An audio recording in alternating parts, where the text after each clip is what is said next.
सो hello बच्चों, welcome back to Satish classes. Physics का paper हो, किसी भी कंपटीशन एग्जाम का, चाहे नीट हो, चाहे जेई हो, चाहे कोई और हो, और यूनिट पे कोई क्वेश्चन आए, डायमेंशन में कोई क्वेश्चन आए, ऐसा हो ही नहीं सकता। यहाँ पे एक क्वेश्चन है, जैसे ये dimension of L upon R और आर सी की डायमेंशन पूछ रहा है। एल सी और आर क्या है? इंडक्टेंस, कैपेसिटेंस और रेजिस्टेंस। यहाँ पे बच्चे क्या गलती करते हैं मैं बताता हूँ। एल अपॉन आर, बच्चे एल की डायमेंशन निकालने लगेंगे अलग से और आर की डायमेंशन निकालने लगेंगे अलग से, और फिर दोनों को यहाँ पुट करके तब डायमेंशन निकालेंगे। तो ऐसे नहीं करना चाहिए। जब भी आपके पास बहुत सारे सिंबल्स एक साथ मिले हुए हों तो डायमेंशन अलग अलग नहीं निकालनी चाहिए।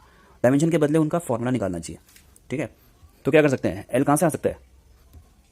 एल निकालने के लिए आप क्या करो, एल इंडक्टेंस होता है। इंडक्टेंस या तो आप करो flux equal to L I, इससे भी निकल जाएगा, लेकिन इसके लिए आपको फिर फ्लक्स चाहिए, और फ्लक्स होता है मैग्नेटिक फील्ड इनटू एरिया।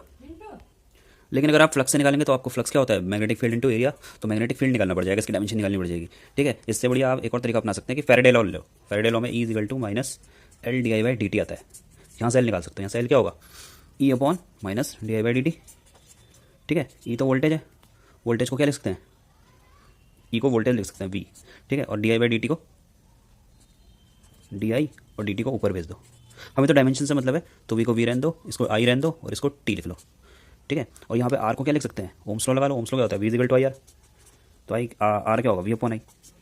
ठीक है, ये दोनों वैल्यूज़ ये और ये यहाँ पुट कर दो, तो एल क्या होगा? V upon I into T divided by R क्या होगा? V upon I. V upon I cancel, और टी, यानी किसकी डायमेंशन होगी?